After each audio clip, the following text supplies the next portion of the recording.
வரலாற்று சிறப்புமிக்க ஒரு இடத்தை இப்பொழுது நாம் காணலாமா? இது அப்போஸ்தலனாகிய பேதுரு முதலாக பிரசங்கம் நடத்திய இடம் என்று அப்போஸ்தலர் நடபடிகள் 2ஆம் அதிகாரம் 14 40 வரைக்கும் குறிப்பிடப்பட்டிருக்கிறது.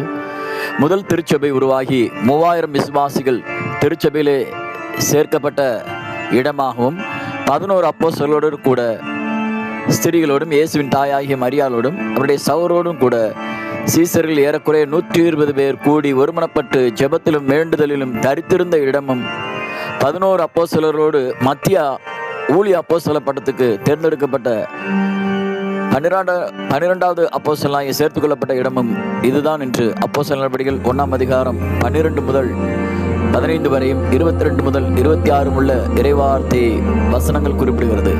பெந்தகோஸ்தே என்னும் நாளில் பரிசுத்த ஆவியினால் நிரப்பப்பட்ட இடமும் இதுதான் என்று அப்போஸ்தலர் நடபடிகள் 2ஆம் அதிகாரம் 1 21 வரை உள்ள வார்த்தைகள் கூறுகிறது. ஆண்டவர் இயேசு கிறிஸ்துவானவர் ராபோஜனத்தை ஏற்படுத்தின இடமும் இதுதான் என்று யோவான் 13ஆம் அதிகாரம் 1 38 வரை உள்ள வசனங்கள் குறிப்பிடுகிறது.